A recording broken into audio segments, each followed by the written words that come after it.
سلام دوستان، با یه ویدیو آموزشی آیلتس با شما عزیزان همراه هستیم. امیدوارم که موفق باشید.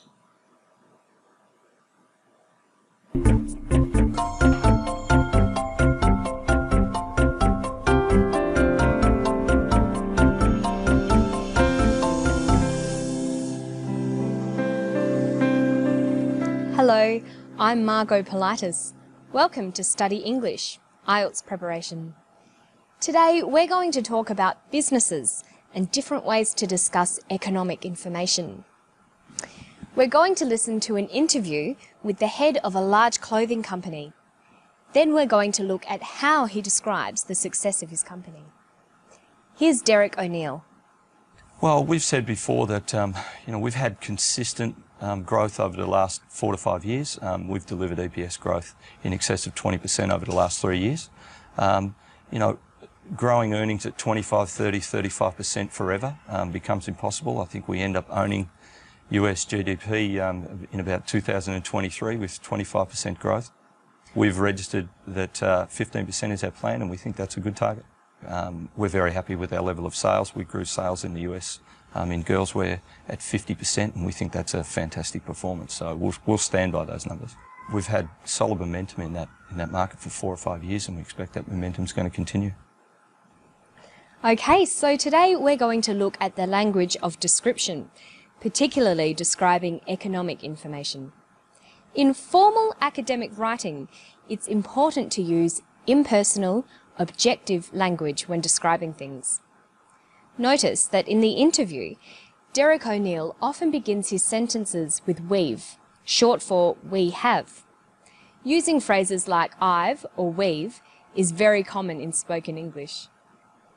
Well, we've said before that we've had consistent growth over the last 4 to 5 years. We've delivered EPS growth in excess of 20% over the last 3 years. He says we've had consistent growth.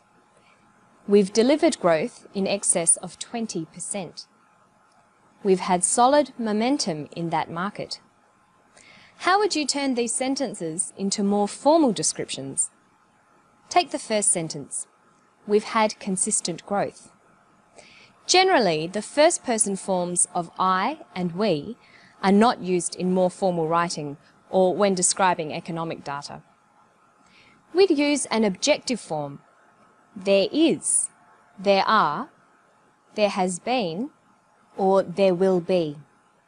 So we've had consistent growth becomes there has been consistent growth. Look at this one. We've delivered growth of 20%. That becomes there has been growth of 20%. Now listen to him again. We've had solid momentum in that market for 4 or 5 years, and we expect that momentum is going to continue. He said, we've had solid momentum. We expect that momentum is going to continue. We've had, we expect. How could you write that information in a formal way? We've had solid momentum. There has been solid momentum. We expect that momentum is going to continue. It is expected that momentum is going to continue. So looking for the use of the first person is a good way to tell whether someone is discussing information in a formal or informal way.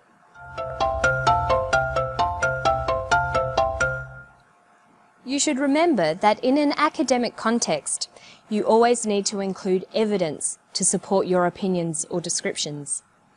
You should try to always include data to explain and support what you're saying. Data is information, especially facts and figures, numbers, percentages, and dates.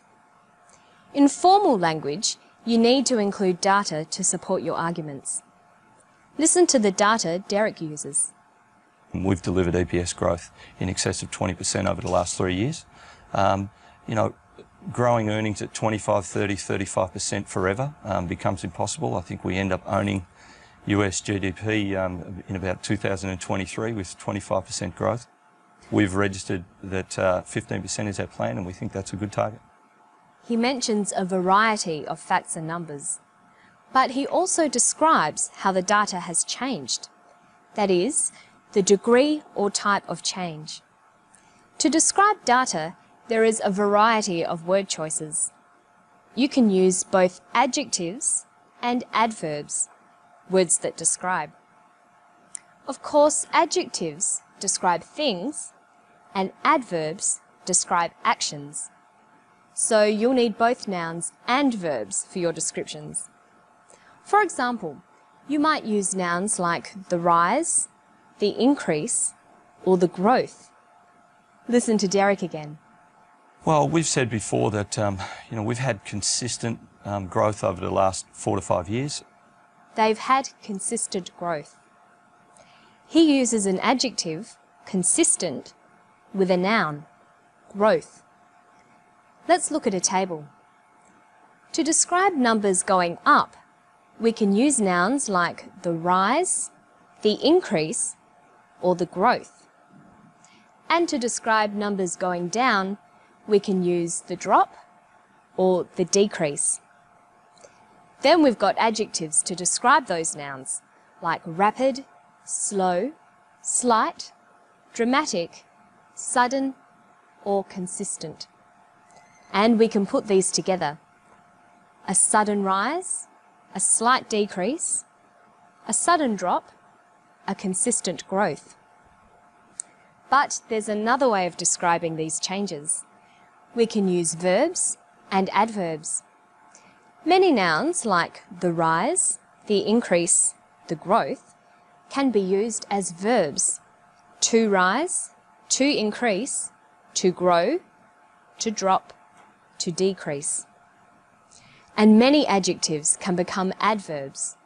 Rapidly, slowly, slightly, dramatically, suddenly, consistently. By using these new words, we can describe data by using verbs and adverbs.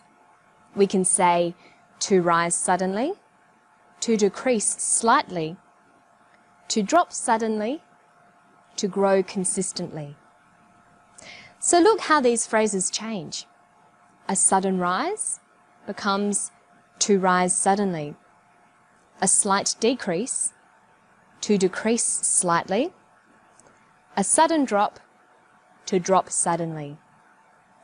And look at how sentences can be changed to fit these different phrases.